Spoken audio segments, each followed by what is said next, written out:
राजनीति शास्त्र चैप्टर 1 जिसका नाम है राष्ट्र निर्माण तथा उसकी समस्या।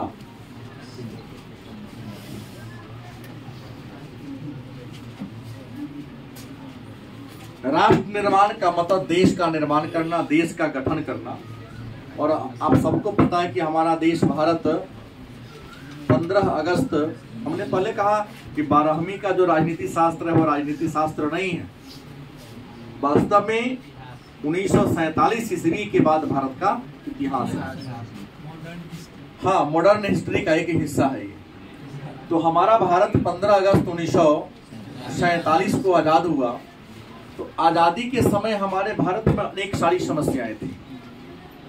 पहले क्लास हमने चर्चा किया, कानून व्यवस्था को लागू करने की समस्या, सामाजिक समानता लाने की समस्या थी, समाज में शिक्षा व्यवस्था को स्थापित करने की समस्या थी, लोगों के कल्याण करने की समस्या थी, लोगों को रोजगार देना भी एक चुनौती था। जो शरणार्थी चला गया पाकिस्तान में, भाग के आ गया इंडिया में, उन शरणार्थियों को रहने के लिए घर बनाने की समस्या थी। देश के बंटवारा के कारण सारा कपास उत्पादक जो इलाका था चला गया था पाकिस्तान के हिस्सा में। अब सूती कपड़ा का मिल कहाँ रह गया था, तो मिल मेरा बंद ना हो, चालू कैसे रहेगा, यह भी एक प्रकार का समस्या थी, चुनौती थी हमारे भारत के पास। तो सवाल ये उठता है कि आखिर इस समस्या से समाधान कैसे पाया जाए। इसी बात का जिक्र हमने इस पाठ में किया था। इसमें कई सारे बातें थी। कल के क्लास में हम लोगों ने देशी रियासतों के एकीकरण के बारे में चर्चा किया था, और एक चर्चा हमने किया था कश्मीर समस्या। क्या कहा था? या कश्मीर समस्या। और कश्मीर समस्या में हमने एक बात आप लोगों को बताया था कि भारत जब आजाद हुआ उस समय भारत के राजा, भारत में 550 मतलब 565 राजा महाराजा। किसी का राज्य छोटा था, किसी का राज्य क्या था? आजादी के समय भारत में राजा महाराजा का एगो था 565। उसमें कोई राजा छोटा था, किसी राजा का राज्य बहुत बड़ा था।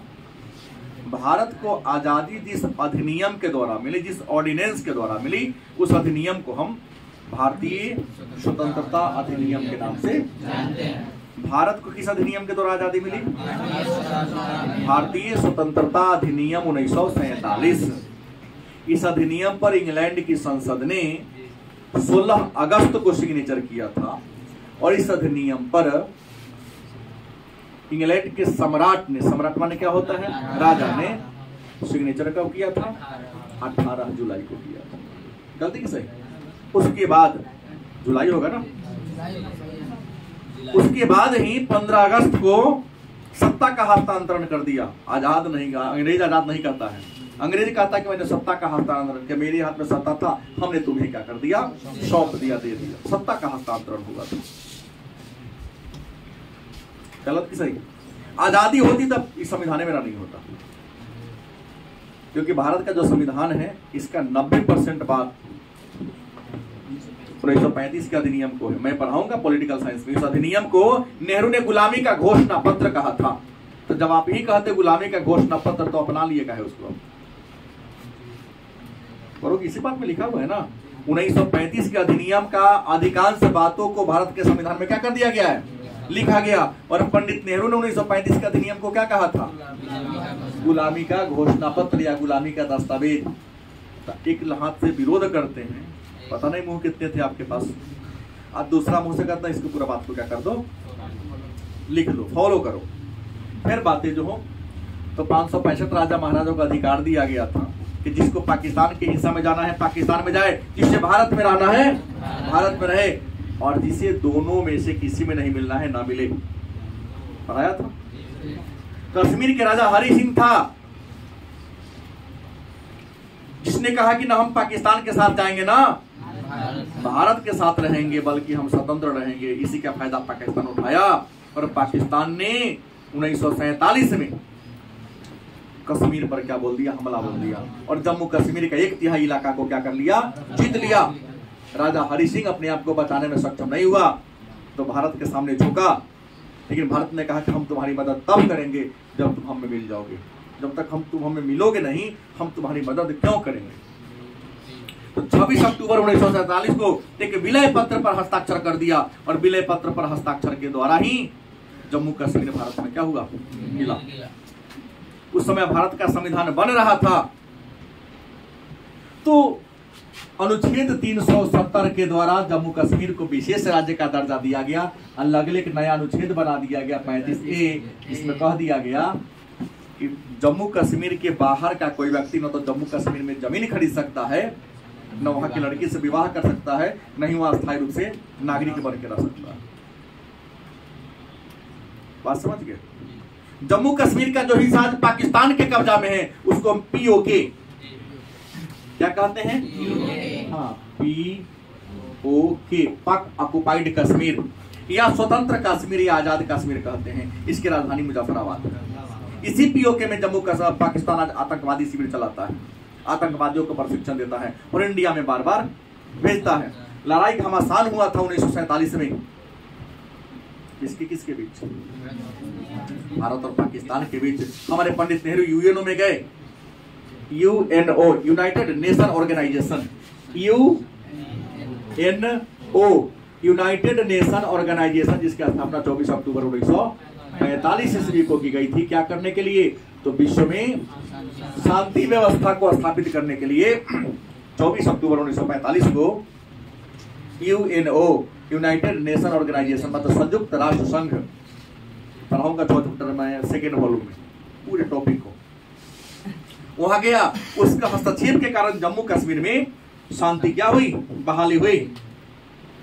हालांकि मैंने कहा ओवेन डिक्सन और गुनार जरिंग आयोग आया, जो पाकिस्तान के सपोर्ट किया था कि नहीं जम्मू कश्मीर के लोगों से पूछा जाए कि वो भारत में रहना चाहता है कि पाकिस्तान में। पूछने का मतलब होता जनमत संग्रह या लोक निर्णय। भारत मानता, उदाहरण मैंने खतरनाक दिया था कल, क्योंकि बंदूक के बल पर वहां के लोगों में दहशत डर पैदा कर दिया है पाकिस्तान, और कहता कि अब वोट कराइए, तो धमका दिया है कि वोटिंग में अगर ये नहीं कहेगा कि पाकिस्तान में मिलकर रहेंगे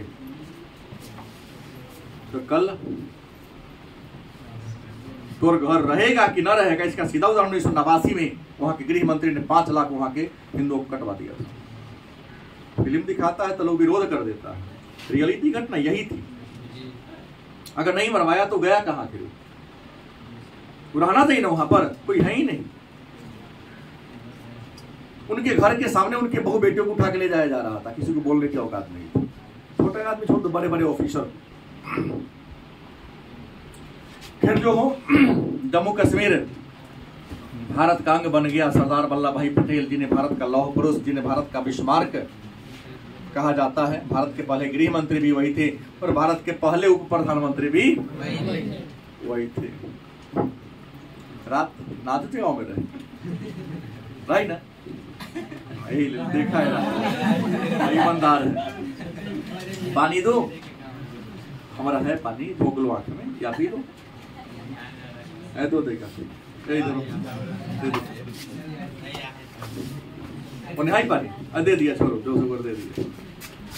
अब बच्चा है, कोई बात ना थे तो देखबे करेगा, क्या नहीं देखेगा। लेकिन पढ़ना भी थोड़ा सा जरूरी है।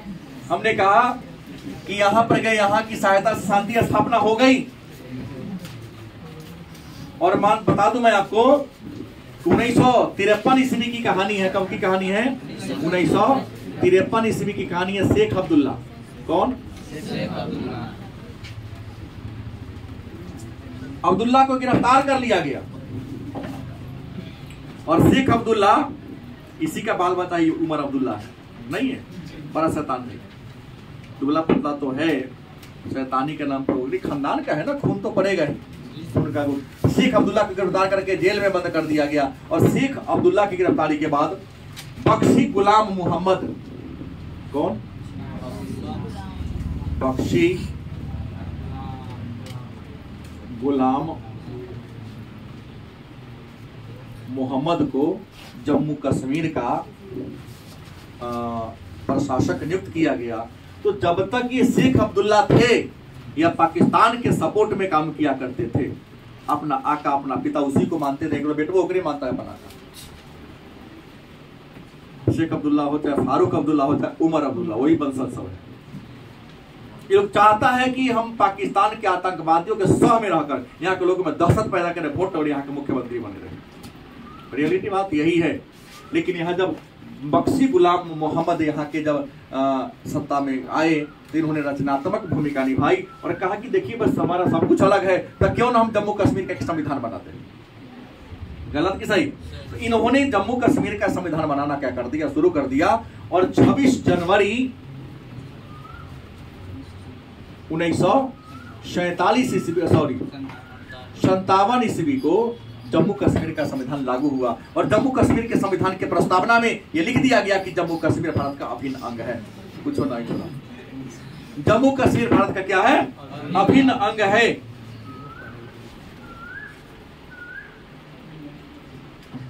ना यहां तो लिख दिया भाई, संविधान में लिखा गया था इंडिया का तो अंग है। लेकिन पाकिस्तान थुथुर नहीं, उसका आगे वाला हिसाब है, महाथुथुर है। नाच देखा है तो एगो जोकर होता है ना, हम भी बहुत बार नाच देखे हैं। तो उसको आएगा 2 झापड़ देगा तो कहेगा साले अब मार के देखा, फिर एक झापड़ दो, फिर कहेगा अपना मार के देखा, फिर वो पिटाई खाता रहेगा, सुधरेगा नहीं वो। सेम कंडीशन पाकिस्तान का है। पाकिस्तान ने जम्मू कश्मीर को हड़पने के लिए 1947 में पहली बार हमला बोला।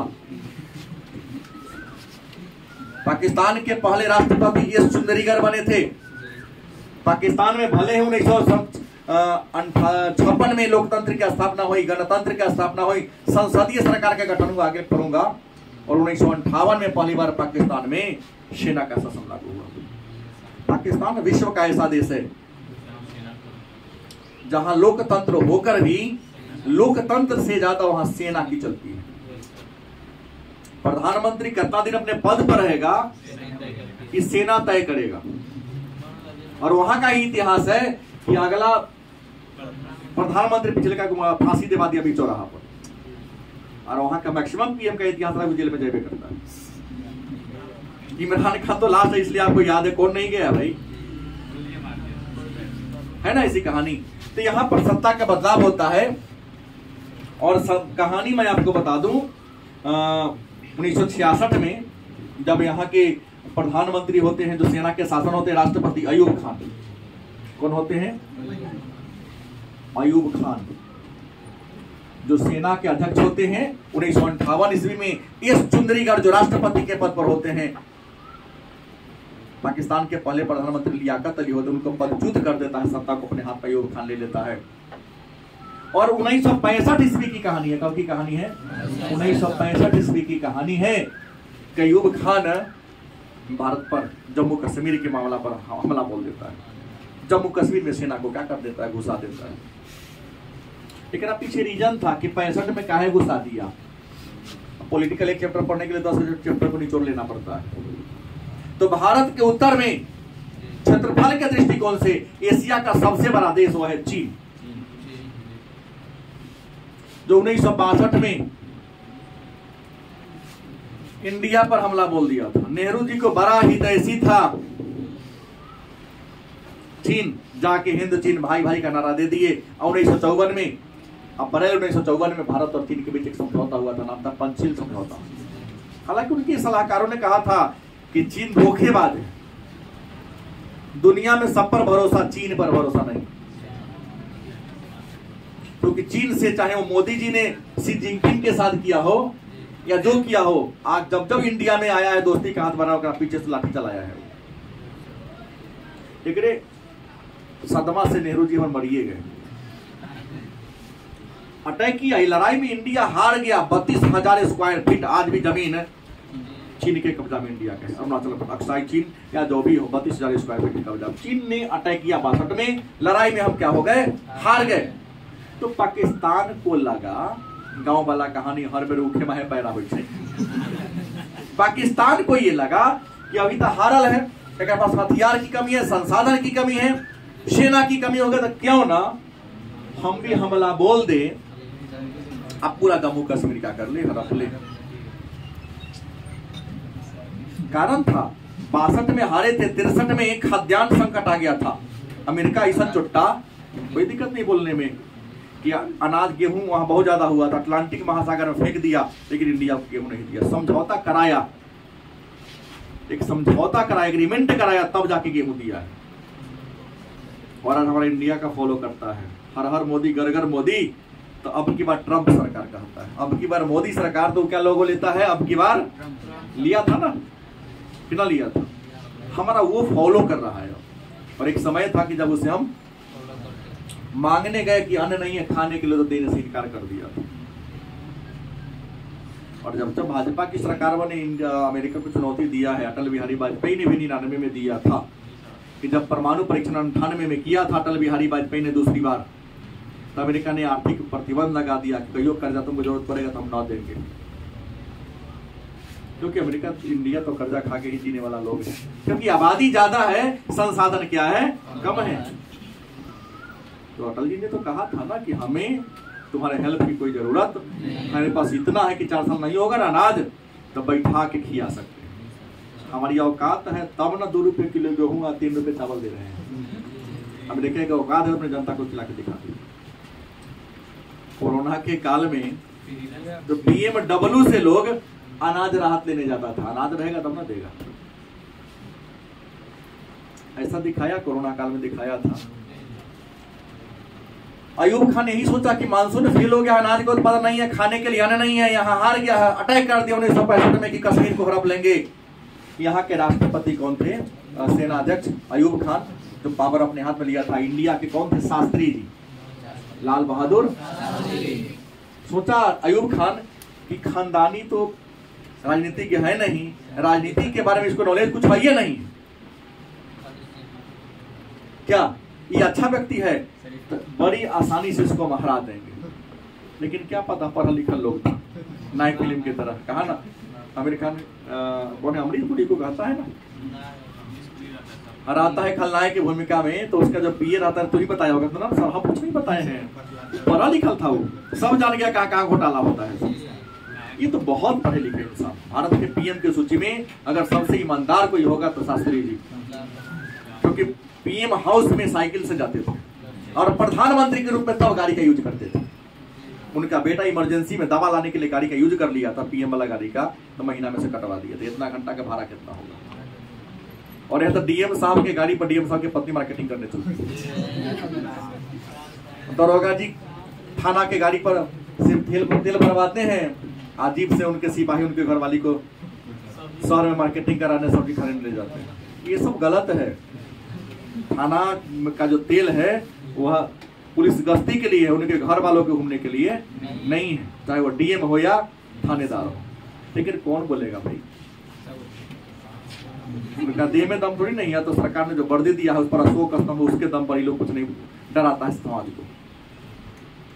अशोक स्तंभ पर शेर का फोटो है तो लोग, हम लोग उसका सम्मान करते हैं। नहीं तो कहीं बोल सकते श्रीमान आपके घर वाली के नहीं है, आज जनता हाथ दे देगा तो हमको पहुंचा दे चले, नहीं तो ना हो जाएगा।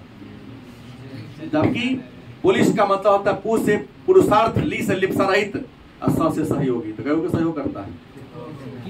तो क्या गाड़ी आगे बढ़ाना 500 फाइन से कम छोड़ेगा।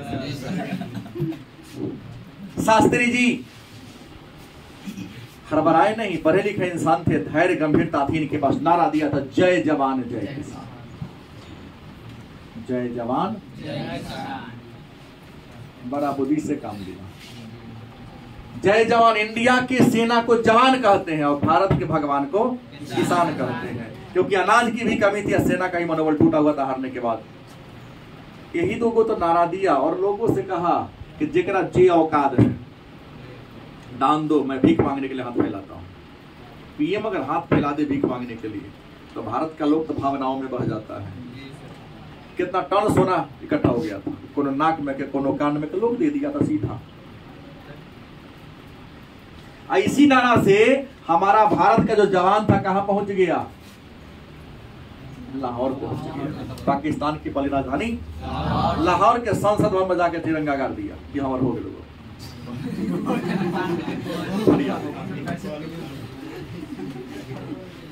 अयूब खान को अब मुंह दिखाने के लायक क्या हुआ, नहीं छोड़ा। लोगों ने लतियाया, जो इसके बाद वाला सेना देखता याहिया खान, छोटा तू क्यों हार गया, लड़ने का है गया, औकात बिना देख ले लड़ लिया। अयूब खान सत्ता से क्या हो गया, हट गया, और कौन आया, याहिया खान। लेकिन लड़ाई में हार गया था 65 में। अब क्या होगा, जो इलाका जीत ले देगा, कभी ना देगा। दौड़ा दौड़ा गया कितना पास, रूस के पास। इस समय केसोगिन कौन था, केसोजिन या केसोगिन रूस के प्रधानमंत्री थे, नहीं प्रधानमंत्री थे। रूस में प्रधानमंत्री होते हैं क्या जी। इस समय 66 की राष्ट्रपति की बात करेंगे तो हो जाएगा कौन, ख्रुश्चेव। हाँ ख्रुश्चेव बना था। स्टालिन बना 53 में, उसके बाद ख्रुश्चेव, उसके बाद ब्रेजनेव, फिर एंड्रोपोर, चेचेनकोव, ये बना। 85 में मिखाइल गोर्बाचोव बना था। हाँ ख्रुश्चेव यहाँ बने थे, जिन्होंने डीस्टालिनीकरण की नीति अपनाई थी। और केसोगिन पीएम थे। पाकिस्तान गया रूस के पास, क्योंकि भारत अमेरिका को बात को नहीं मानेगा, क्योंकि गेहूं देने से इनकार किया है। और भारत का सपोर्ट कौन कर रहा है, रूस। एक और दोस्त है, क्यों ना दोस्तवा के जाके वोट पकड़ ले। रूस के पास पहुंचा कौन, पाकिस्तान, कहा कि आप ही मदद कर सकते हैं। रूस भी यहाँ राजनीति खेल गया, क्योंकि अमेरिका दक्षिण पूर्व एशिया में अपना पांव जमा रहा था शीत युद्ध के दौरान। तो रूस सोचा कि मौका है, हेल्प कर देंगे ना, तो हमको भी दक्षिण पूर्व एशिया में जाने का मौका। रूस के प्रधानमंत्री केसोगिन ने 10 जनवरी क्या जी 1966 को ताशकंद शहर में, कहा बुलाया, रूस का ही एक शहर है ताशकंद, वहां बुलाया। किसे बुलाया, दोनों देश के अध्यक्ष को, और कहा कि ऐसा करो, एक बार मेरा बात मान लो, लड़ाई के पहले जो जहां था वहां चल जाओ। मालूम भारी बात कह दिया कि इंडिया ने लाहौर को जीत लिया था, उसे वापस कर दो। स्थिति भारत की खराब थी, दबाव में आकर, नाम नहीं कहूंगा, चुनाव का समय है, हाँ नाम कहना कहने जाते हैं, इशारा से समझ लेना।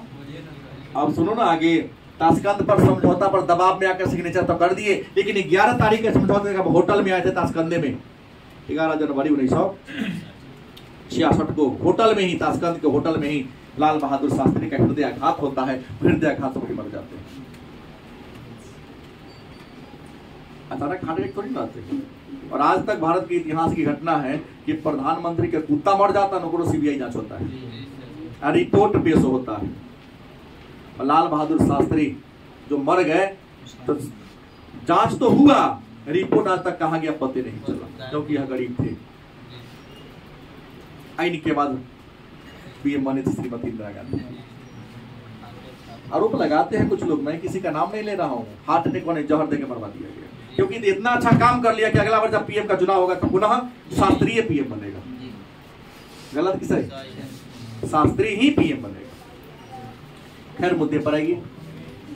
अब याहिया खान बने, उसको हटा दिए, पुनः स्थिति सामान्य चलने लगा। याहिया खान को लगा कि नहीं, अब मुद्दा है कि हमारा पीठी पर अमेरिका का हाथ है। अमेरिका ने सह दिया, क्योंकि अमेरिका ने भारत को कहा कि तुम पूंजीवाद को अपनाओ, भारत ने कहा पूंजीवाद को ना अपनाएंगे, तो अमेरिका ने पीठी पर हाथ ठोक दिया याहिया खान को। तो राम समझी देवो जॉर्ज पर। तो कश्मीर को आधार मानकर 1971 में, कब 1971 में पुनः पाकिस्तान की सेना जम्मू कश्मीर पर हमला बोल दिया। केवल अमेरिका ने ही सपोर्ट नहीं किया था, ब्रिटेन ने भी सपोर्ट किया था। 71 की लड़ाई में पाकिस्तान का साथ कौन दिया था, अमेरिका और ब्रिटेन दोनों साथ दिया था। और अचानक को एक जगह हमला मत करो, जम्मू कश्मीर पर भी हमला बोल दिया, और कच्छ के रण में भी हमला बोल दिया, गुजरात पर भी हमला बोल दिया। भारत के प्रधानमंत्री इस समय श्रीमती इंदिरा गांधी थी।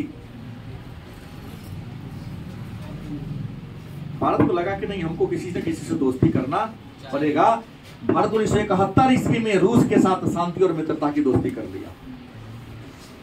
अमेरिका ने 40वां बेड़ा उतार दिया था, 7वां बेड़ा पाकिस्तान की सहायता के लिए अटलांटिक महासागर में क्या कर दिया, उतार दिया कि मैं भेज रहा हूं। ब्रिटेन ने भी अपना कई पनडुब्बी भेजना शुरू कर दिया था। जैसे दोस्ती हुआ तो इसने कहा कि 40वां बेड़ा मेरा भी उतरेगा। रूस से जैसे ही दोस्ती हुआ तो रूस ने कहा कि 40वां बेड़ा, मतलब जहाजों का टीम होता है, हम भी प्रशांत महासागर में क्या कर रहे हैं, उतार रहे हैं। और प्रशांत महासागर सीधे घुस देगा कहाँ, हिंद महासागर और बंगाल की खाड़ी, अरब सागर में। अमेरिका ने ड्राइवर को भी उतार लिया ना, पायलट नहीं चलो तुम उस जहाज पर, क्योंकि उस समय 40वां बेड़ा इतना स्ट्रॉन्ग था जो पूरे संसार के सेना को अकेले लपेट सकता था।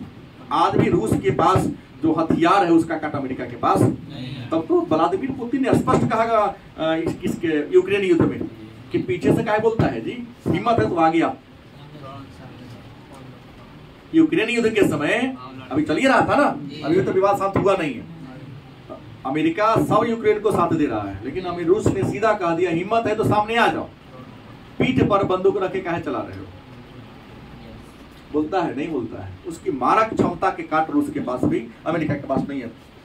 7,500 से बेसी तो परमाणु बम रख ले, दुनिया में सबसे ज्यादा परमाणु बम उसी के पास है, और एक से बढ़कर एक टेक्निकल।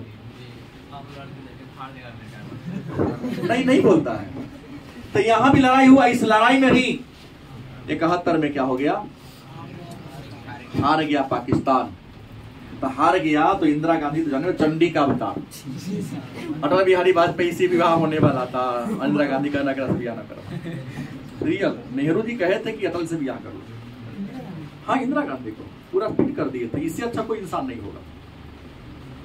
इंदिरा सोची कि हमरा से प्रतिभावान बेसी ये है, हम प्रतिभावान है, अगर एक से ब्याह करेंगे तो पीएम बनेंगे कि हम बनेंगे। हमको लगता सोच की बात रही होगी कि एक म्यान में 2 तलवार संभव है, नहीं है। इंदिरा गांधी ने कार्य कर दिया, ऐसे लोगों से शादी किया, एकदम सीधा साधा इंसान, एक पारसी से जाके कर। लोग मुस्लिम मानते हैं लेकिन नहीं, रियल में पारसी था शायद, क्या नाम था, फिरोज खान या जो भी हो, पढ़े लिखे इंसान, बहुत ही अच्छे इंसान थे। उनसे जा शादी कर लिए कि हम जो कहेंगे तो लागू चलेगा। तो अटल जी तो अपना मन से चलते ना। तो 71 के लड़ाई में हम हार गए। इंदिरा गांधी युद्ध के मैदान में पहला पीएम जो युद्ध के मैदान में जाकर लड़ी थी, बंदूक चलाई थी, पिस्टल, 2 को पिस्टल रखती थी ना वो, हाँ इंदिरा गांधी 2 को। ये मेरे घर का लोग देखा हुआ है कि हम चला रहे थे, 10 सेना के हवलदार थे, वो आके लेट गए, चलाने लगे, पीठ होती थी अरबी को, तो लड़ो कोई दिक्कत नहीं। अब प्रधानमंत्री तुम्हारे बगल में आके खड़ा होकर पीठ पर हाथ धो दिया तो सेना का बनोबल तो 16,000 गुना बढ़ जाएगा। यहां भी जीते, लेकिन इंदिरा गांधी ने 1972 में, लड़ाई के बाद 72 में एक समझौता किया, नाम था शिमला समझौता। हम कल के शिमला सम्मेलन पर है तो जो 1945 में हुआ था, यहाँ शिमला समझौता 1971 के भारत पाकिस्तान की लड़ाई में हुआ था। शिमला हिमाचल प्रदेश की क्या है, राजधानी है। इंदिरा गांधी और याहिया खान अपना प्रतिनिधि, डरी नहीं आया, दूसरा को भेजा। यहाँ सब बात तो हुआ, लेकिन लास्ट में इंदिरा गांधी लिखवाई है एक तरह से कि आज के बाद कभी हमरा पर हमला करेगा, भारत पर सोचेगा तो समझौता का सारा शर्त, जगह, समय हम ही तय करेंगे, और किसी पंच को हम क्या करेंगे, लिखवा लिया। तब पाकिस्तान कुछ बोलता है ना तो समझौता के अनुसार पंच कोई हो नहीं सकता। इसलिए लड़ाई आतंकवादी भेज देगा, लड़ाई करने का हिम्मत। हाँ एक बार हुआ था 1999 में, कारगिल जम्मू कश्मीर का एक इलाका है, बड़ा दुर्गम इलाका है। 1999 ईस्वी की कहानी है कि पाकिस्तान के जो प्रधानमंत्री थे वो थे जल्दी वो हो रहा है, नवाज शरीफ। कौन थे, हाँ नवाज शरीफ। इसमें सेना का अध्यक्ष थे परवेज मुशर्रफ। कौन थे, सेना का अध्यक्ष परवेज मुशर्रफ थे। अब पीएम कौन थे, नवाज शरीफ। ये परवेज मुशर्रफ ने क्या किया, अपने सेना को आतंकवादी के रूप धारा कर भेजवा दिया कहां, कारगिल में दरास में, बड़ा बर्फीला इलाका, दुर्गम इलाका था। हालांकि इस 1 साल पहले भारत और पाकिस्तान के बीच रेल सेवा भी शुरू हुआ था, नाम था समझौता एक्सप्रेस। नवीन जी आप जान रहे होंगे क्योंकि प्रतियोगी है, इसलिए रेल चला था कि इंडिया के लोग रेल पर चढ़ के पाकिस्तान जाएगा, पाकिस्तान के लोग रेल पर चढ़कर इंडिया जाएगा, और बसों सेवा शुरू हुआ था, नाम था जो हो मैत्री एक्सप्रेस। अटल जी स्वयं बस पर चढ़कर अटारी और बाघा बॉर्डर तक गए थे। लेकिन ट्रेन से इंसान को न भेज के मुशर्रफ ने आतंकवादी को भेज दिया, घुसा दिया। कहाँ? कारगिल में बहुत हजारों की संख्या में आतंकवादी को घुसा दिया। और जब घुस गया, सबका ठिकाना जान लिया कि हमला बोलेगा पूरा कश्मीर हमर हो जाएगा, तो जाके परवेज मुशर्रफ ने नवाज शरीफ को कहा कि तुम क्या करो, सेना को लड़ने का आदेश दे दो, क्योंकि ऑलरेडी मैं इतना घुसा चुका हूं। अब हमला बोलोगे तो उसको लगेगा इंडिया को पीछे पीछे है, हमारा तो घुस गया रहेगा, पूरा कश्मीर में ना हो जाएगा। नवाज शरीफ कहा कि हमको जनता ने चुना है, अब तुमको हम चुने, अगर हारे तो हमको 65-71 याद है, जनता चुनेगा। तो परवेज मुशर्रफ ने कहा कि बंदूक के बल पर इसको कुर्सी से क्या कर दिया, हटा दिया। स्वयं प्रधानमंत्री यहाँ तक कि राष्ट्रपति के पद को हड़प लिया। और 1999 ईस्वी से 2008 तक परवेज मुशर्रफ ही पाकिस्तान का सर्वेसर्वा रहा, चुनाव नहीं कराता था। सुने होंगे, नहीं तो किताबें पढ़िएगा, मिलेगा। और 1999 में सत्ता को हड़प करके परवेज मुशर्रफ ने घमासान युद्ध कराया। इतिहास उसको कारगिल युद्ध के नाम से जानते हैं। रात भर में तो तबाही खूब मचाया था, रात भर में तो सब घुस चुका था और पर्वतीय इलाका था जहां पर सेना को रात में घुसाना मुश्किल था। बहुत तबाही मचा, हमारे भी सैकड़ों नहीं सैकड़ों की संख्या में आदमी हमारे मरे थे। क्योंकि जैसे ही सूर्योदय हुआ, अब हेलीकॉप्टर उड़ने में सक्षम हो गया, 4-5 दिन तो लड़ाई चोरा, हवाई फायरिंग इतना शुरू हो गया कि कारगिल के युद्ध में भी हम विजय प्राप्त कर लिए। और पाकिस्तान के उस इलाका के सैकड़ों गांव आएगा ना, कारगिल दिवस मनाया जाएगा, देखना कितना गांव के तो दीवार 26 जुलाई है कि मई, जुलाई है, कारगिल दिवस मनाते हैं। कितना गांव में दीवार में इतना छेद कर दिया हमारे आर्मियों ने कि आटा चालने के लिए चलनी लोग खरीदता ही नहीं, इलाका छोड़ के भाग गया है। उसी में हमारे सीतामढ़ी के भी कई लोग क्या हुए थे, बड़े थे। इसमें सबसे बड़ा पदाधिकारी थे मेजर चंद्रभूषण द्विवेदी, उन्हीं के नाम पर सीतामढ़ी में यहाँ पर एक गेट बना हुआ है, कारगिल चौक। उसी कारगिल युद्ध में शहीद हुए थे, उसी के नाम पर बना। तो यहाँ भी अटैक हुआ है, बार बार हारा है, लेकिन इतनों पर हारता नहीं, हार मानता नहीं है। जम्मू कश्मीर में कई नदी बहती है। एक नदी है जिसका नाम है झेलम, कौन है, और एक नदी का नाम है चेनाब। अलग बात, इस नदी का पानी भारत में भी बहती है और यह नदी बहकर पाकिस्तान में भी जाती है। तो जम्मू कश्मीर की सरकार ने, जम्मू कश्मीर का एक जिला था उस समय बारामूला, और श्रीनगर से जल मार्ग जोड़ने के लिए एक परियोजना बनाने का कोशिश किया। उस परियोजना का नाम था तुलबुल परियोजना। इसको बुलर परियोजना के नाम से भी जानते हैं। अब हुआ कि जब ये बुलर परियोजना बनेगा तो झेलम नदी से जो हमको पानी मिलता है, उस पानी की मात्रा क्या हो जाएगी, कम हो जाएगी। क्योंकि बनाओगे तुम, बांध बनाओगे तब ना पानी ऊंचा होगा, हम तुमको बांध बनाने नहीं देंगे। योजना का निर्माण करने देश में हमरा है, बांध बनाने सरकार को रोक, जम्मू कश्मीर की सरकार ने क्या कर दिया, रोक दिया। चेनाब नदी पर वहां की सरकार ने एक और परियोजना बनाने का कोशिश किया, नाम था बगलिहार परियोजना। कि हम लोग बिजली, पानी को रोककर बिजली भी बनाएंगे, खेतों का सिंचाई भी करेंगे, जल मार्ग का भी विकास करेंगे। दोनों परियोजना का पाकिस्तान क्या करता है, विरोध करता है। विरोध करके के बाद जताना चाहता है कि जम्मू कश्मीर में क्या कराया जाए, लोक निर्णय। लोक मैंने जनमत संग्रह कराओ, और जनमत संग्रह करा के वहां के लोगों से पूछो क्यों भारत पर रहना चाहता है कि पाकिस्तान में, इंडिया का तय होने वाला। इसलिए मैंने कल के क्लास में कहा था, international court of justice ICJ एक अंतर्राष्ट्रीय न्यायालय है जो नीदरलैंड के द हेग में, वहां भी पाकिस्तान केस कर दिया। अमेरिका ब्रिटेन को बुला लिया, लेकिन रूस तो इंडिया का कट्टर सपोर्टर है ना, रूस वीटो लगा दिया, कहा कि नहीं, जम्मू कश्मीर भारत का है तो भारतीय का रहेगा। इंडिया के लोग बहुत सौभाग्यशाली है कि 2014 में अपना प्रधानमंत्री नरेंद्र मोदी को चुन लिया। हाँ, नहीं चुनते तो जम्मू कश्मीर का समस्या समाधान नहीं हुआ रहता। बहुत भारी समस्या थी और हर पार्टी बार बार कहते थे कि मंदिर यही बनाएंगे, डेट नहीं बताएंगे।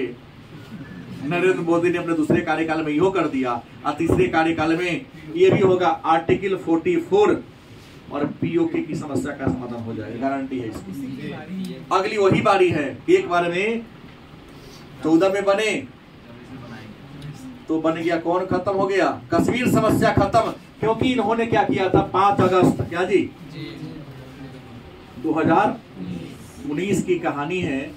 अचानक संसद में एक ऑर्डिनेंस पारित किया और ऑर्डिनेंस के तहत जम्मू कश्मीर राज्य पुनर्गठन अधिनियम बनाया और जम्मू कश्मीर के राज्य का दर्जा छीन लिया, उसे 2 खंडों में तोड़ दिया। एक का नाम पड़ गया जम्मू कश्मीर राजधानी श्रीनगर, दूसरा का नाम पड़ गया लद्दाख राजधानी बना दिया लेह। और जम्मू कश्मीर से धारा 370 को भी खत्म कर दिया और 35 को भी। एक समय था कि हम वहां जाके, हमको भी लाल चौक पर जाने का मन था, नहीं गए। कौन पता आने देगा लौट के कि ना आने देगा।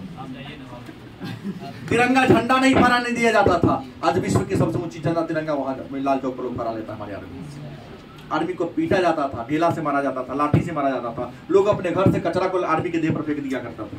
ये सही है, वास्तविकता है, आर्मी की वहां स्थिति ऐसी थी। लेकिन आर्मी अकेले घूमता था, किसी का हिम्मत नहीं कि पत्थर चला दे, सीधा कि पत्थरबाज को पकड़े बांध के पीटो एक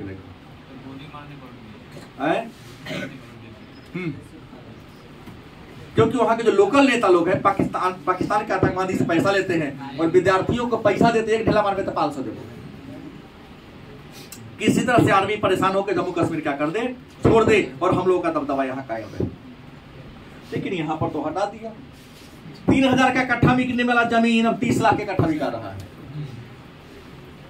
और वहां के नेता कहते हैं कि भारत सरकार अत्याचार करे, जनता कहते हैं हम तो खुश हैं। क्या खैर यही था रियल में जम्मू कश्मीर की स्थिति। और भी वहां कई कानून था। जम्मू कश्मीर ऐसा राज्य था जहां के संविधान अलग था, वहां के संविधान के बाद ही वहां लागू होता था। भारत के संविधान का बहुत ऐसा नियम था जो जम्मू कश्मीर में लागू, अब सब लागू हो रहा। अब भारी मुद्दा था, खत्म हो गया। आइए अगला छोटा छोटा 2-3 को टॉपिक है, हो जाएगा। अगला मुद्दा की बात कर लें। एक बात आता है हैदराबाद का, किसका आता है, और दूसरा मुद्दा आता है मणिपुर का। किसका आता है, मणिपुर की राजधानी और हैदराबाद की राजधानी है। अच्छा, आंध्र प्रदेश की राजधानी है। हाँ, तेलंगाना का बन गया। अब देखिए हैदराबाद एक रियासत था उस समय, दक्षिण भारत का एक रियासत था। वर्तमान महाराष्ट्र का कुछ जिला, कर्नाटक का कुछ जिला और आंध्र प्रदेश का कुछ जिला। माने हैदराबाद रियासत में कौन कौन राज्य शामिल था, महाराष्ट्र, कर्नाटक और आंध्र प्रदेश का सब जिला नहीं, कुछ जिला शामिल। और हैदराबाद के राजा को निजाम कहा जाता था। यहाँ की खासियत जान लो, यहाँ के राजा मुसलमान था, अब प्रजा मैक्सिमम हिंदू था। राज्य पुनर्गठन अधिनियम जब बना ना, सॉरी, भारत जब आजाद हुआ तो कहा गया कि जिस राजा को भारत के साथ मिलना है वह भारत के साथ मिले, जिसको पाकिस्तान में जाना है वह पाकिस्तान में जाए, और जिसको स्वतंत्र रहना है। जम्मू कश्मीर वाला बता दिया, ये कहा था कि हम रहेंगे यही जगह भारत के बीच में, लेकिन वैचारिक रूप से सपोर्ट किसका करेंगे, मतलब भारत के बीच में वो पाकिस्तान बनाने की बात कर दिया। लेकिन दबाव देना था नहीं किसी पर, दबाव देता ये अपने रियासत को सीधा एक लाइन समझो ना, आजाद रियासत पर रखना चाहता था। इना कहा कि पूरा पूरा पाकिस्तान में मिलेगा, मौन से सपोर्ट वगैरह करेंगे, लेकिन रहेंगे ही हमें आजाद रियासत की तरह। तो यहाँ के जो जनता था ना हैदराबाद का विरोध करना शुरू कर दिया। कि आप पाकिस्तान का सपोर्ट करिएगा, मतलब मनमानी करिएगा। इससे अच्छा है कि आप इंडिया में क्या हो जाओ, मिल जाओ। लिख दो कि मैं अपने रियासत को इंडिया में क्या करता हूँ, मिलाता हूँ। जनता का विद्रोह काफी बढ़ गया, तो निजाम ने क्या किया, जनता के विद्रोह को दबाने के लिए एक अर्धसैनिक बल का गठन किया, जिसका नाम था रजाकार। क्या नाम था? एक अर्धसैनिक बल का गठन किया, नाम क्या पड़ा? रजाकार। ये अर्धसैनिक बल गया और जो आम जनता विरोध करे थे, मारना पीटना दबाना कुचलना क्या कर दिया, शुरू कर दिया, सताना शुरू कर दिया। परिणाम क्या हुई? इसका परिणाम ये हुआ कि इस बात की जानकारी भारत सरकार को मिली कि राजा अपने सिद्धांत को थोपने के लिए प्रजा को सता नहीं सकती है। और संजोग से इस समय भारत के गृह मंत्री और उप प्रधानमंत्री कौन थे? सरदार वल्लभ भाई पटेल। नेहरू जी तो गुलाब खोस के चलने वाले थे, उनसे कुछ होने वाला कड़क काम नहीं होने वाला था।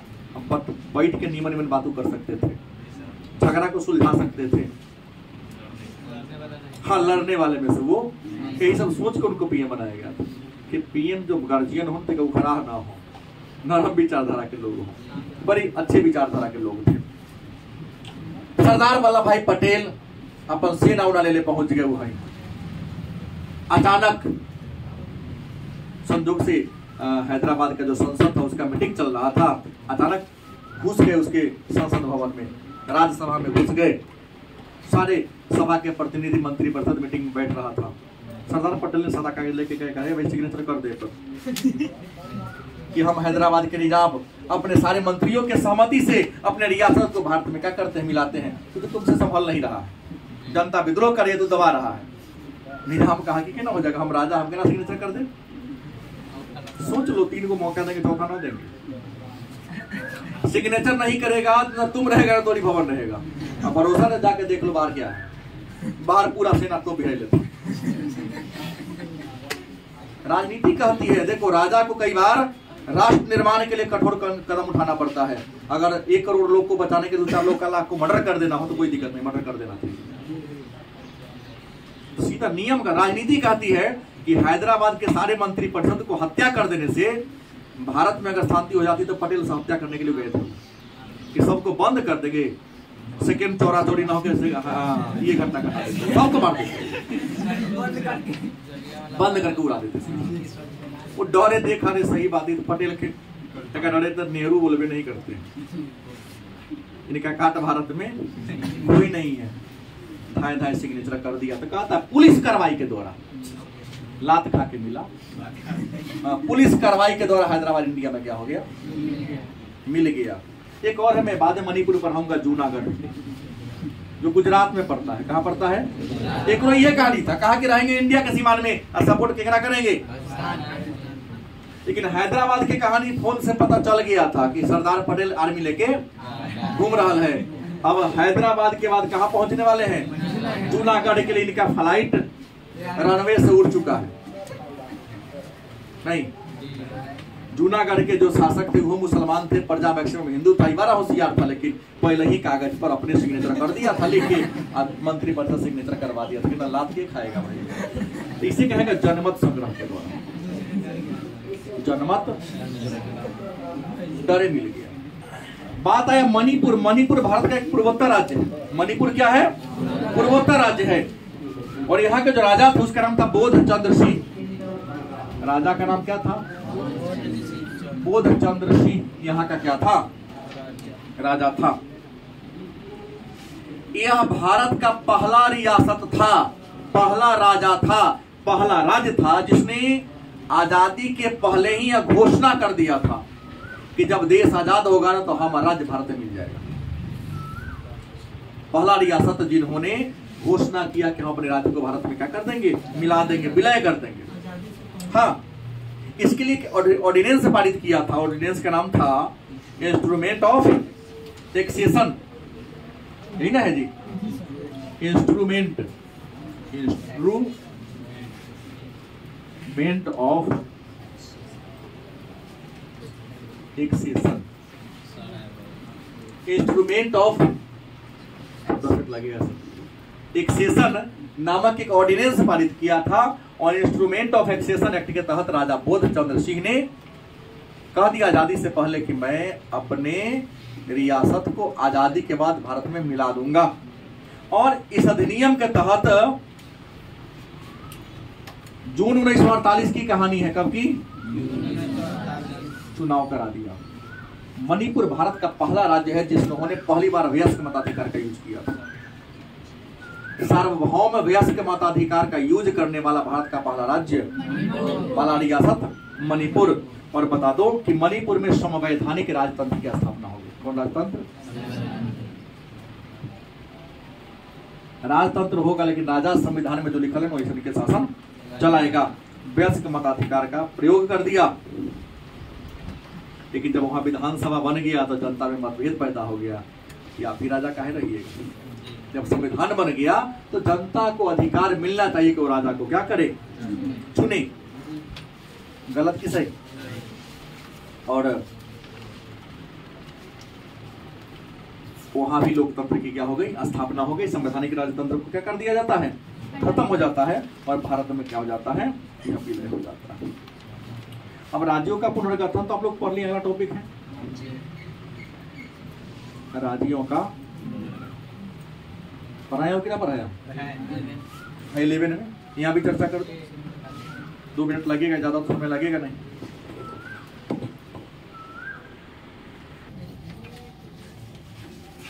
राज्यों के पुनर्गठन।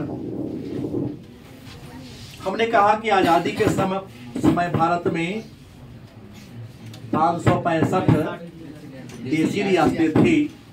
तो इस 565 देशी रियासत को मिलाकर कैसे भारत का निर्माण हुआ? जबकि विवाद काफी था, विवाद खैर खत्म हो गया था। हैदराबाद, जूनागढ़, मणिपुर का था खत्म हो चुका था, जम्मू कश्मीर भी खत्म हो चुका था। लेकिन वह ये कैसे किया जाए? भारत में अगर जैसे आज 28 राज्य है, पहले 29 था। जम्मू कश्मीर खत्म हुआ तो क्या हो गया? इस राज्यों का गठन किस आधार पर किया जाए? तो संविधान सभा में 2 बातें आई थी। पहला बात हुआ था कि राज्यों का पुनर्गठन प्रशासनिक सुविधा, और न तो दूसरा बात क्या था, भाषा। भारत में जो राज्य बने हुए हैं, इन राज्यों का गठन निर्माण किस प्रकार किया जाए? क्योंकि विवाद आया था कि प्रशासनिक सुविधा के आधार पर बने या भाषा के नाम पर बने। तो पहली बात तो ही एक आयोग का गठन किया गया, जिस आयोग का नाम था धौर आयोग। क्या नाम था? धौर आयोग। इसके धर। इसमें कितने मेंबर थे? 4। इनको कहा गया कि भारत के विभिन्न राज्यों का, विभिन्न क्षेत्रों का भ्रमण कीजिए और भ्रमण करके ये पता लगाइए कि भारत में कितना राज्य होगा और उन राज्यों का निर्माण किस आधार पर किया जाएगा। तो इसके धर आयोग में 4 मेंबर थे, जिसका अध्यक्ष इसके धर जो न्यायाधीश थे, सेवानिवृत्त इलाहाबाद हाई कोर्ट के। इन्होंने काफी जांच पड़ताल के आधार पर सरकार को सलाह दिया। संविधान लागू होने से के समय ही चर्चा हुई थी कि भारत में राज्य का पुनर्गठन प्रशासनिक सुविधा, माने शासन करने में जहां तक आपको सुविधा हो, एक राज्य का सीमा वहीं तक होना चाहिए। जहां तक मुख्यमंत्री आराम से स्कॉर्पियो पर बैठे और 7 घंटा में पहुंच जाए, 6 घंटा में क्या हो, गलत कि सही? इस आधार पर राज्य का पुनर्गठन हो। इसका विरोध कर दिया था कि कांग्रेस के बहुत बड़े नेता, जिसका नाम था पोट्टी श्रीरामालू। पोट्टी श्रीरामालू कांग्रेस के बहुत बड़े नेता थे आंध्र प्रदेश की। उन्होंने कहा कि नहीं, बात सरासर गलत है। अगर प्रशासनिक सुविधा के आधार पर राज्य का पुनर्गठन होगा तो मर जाएंगे, लेकिन इसको हम स्वीकार नहीं करेंगे। रिपोर्ट दे दिया कि नहीं, प्रशासनिक सुविधा के आधार पर ही राज्य का पुनर्गठन होना चाहिए। तो पोट्टी श्रीरामालू भूख हड़ताल पर चला गया और कै दिन 58 दिन तक भूखे प्यासे रह गया, मर गया। तब नेहरू को बुझाया कि हमारे कार्यकर्ता मर गया। नेहरू को गया भी नहीं घूमने ना, कहीं इसे चलने वाला नहीं था। गांधी की क्या मजबूरी थी तो गांधी ये पूछेगा। मर के पूछा भी नहीं जा सकता है। ये तो कृपलानी पटेल पर लोगों ने सपोर्ट किया था। सबसे ज्यादा वोट मिला था कि पीएम अंतरिम सरकार में कौन बने, तो सरदार वल्लभ भाई पटेल को, क्योंकि उस समय के लिए पटेल बेटर थे। ये तो 2019 में जो समस्या खत्म हुई है ना, 1949 से पटेल खत्म कर दिया। और चीन की औकात नहीं थी कि 62 में इंडिया को अटैक कर दे, क्योंकि हमारे सैनिक नेहरू को खबर कर रहे थे कि चीन का सेना आगे बढ़ रही है, और नेहरू ने हमारा दोस्त न है, कुछ नहीं करेगा, टेंशन काहे ले रहे हो, हम उससे दोस्ती कर चुके हैं। और राजनीति कहती है कि राजनीति में न कोई किसी का अस्थायी मित्र होता है, न कोई किसी का क्या होता है, अस्थायी रूप से शत्रु होता है। क्योंकि हमारे माननीय नीतीश कुमार जी अभी बहुत पहले गाला गाली किया, भाजपा के दौड़ा दौड़ा के गधा के तरह कुत्ता के तरह दौड़ा के मारवाया था विधानसभा में। और अब मोदी जी के गोर पर गोर लग रहे हैं, वीडियो वायरल हो रहा है। मरवाया था, हम लोग बच्चे नहीं जानते हो, हमको याद है, 2 साल से अधिक दिन नहीं हुआ है। विधानसभा में टांग पकड़ पकड़ के फेंकवा दिया था भाजपा के नेताओं को। और हम लोग यहाँ बेवकूफ हैं कि आपस में ओकरा से लड़ लिया करते हैं, और वही मोदी जी भी ओकरा पास मिले हैं। अबे दोनों भाई चाचा चाचा कहता था, ऐसा चाचा निकल गए। वीडियो बना हुआ है, गाना भी निकाल गया। तो कह दिए तेजस्वी जी बोले हैं कि क्या गारंटी है कि नीतीश चाचा फिर न पलटेंगे। अगर कहीं भाजपा को सीट पर पूर्ण न मिला तो फिर नीतीश कहेगा भतीजा चाचा थोड़ा साथ है, खाली सीएम की घोषणा कर दे। क्योंकि बहुत सारे लोगों ने हमारे माननीय मुख्यमंत्री साहब को कुर्सी कुमार नाम दे दिया। इसको कुर्सी चाहिए, इसको अपने सम्मान से कोई मतलब, हाँ, आजीवन सीएम के कुर्सी पर ही जीवनकांत होना है, ऐसा इतिहास में नाम दर्ज करवाना चाहते हैं। आप सपोर्टर होइएगा तो मुझे इसका फर्क, हमने वही कहा जो वास्तविकता है। तो हमने कहा, धारा आयोग ने कहा दिया पोटिश्री रमालू मर गए, तब कि नहीं, भाषा के आधार पर ही क्या होगा। और भाषा के आधार पर 1953 में एक राज्य का गठन हुआ था जिसका नाम था आंध्र प्रदेश। और भाषा के आधार पर राज्यों का पुनर्गठन करने के लिए एक नया आयोग बना था 1953 में। उस आयोग का नाम था फजल अली आयोग। इस फजल अली आयोग ने काफी जांच पड़ताल किया और 1955 में भारत सरकार को क्या दिया, रिपोर्ट दिया। और रिपोर्ट में कहा कि भाषा के आधार पर 16 गो राज्य और 3 गो केंद्र शासित प्रदेश बनना चाहिए। हम बाद में 5 गो बना, ये कहा था 3 गो बनना चाहिए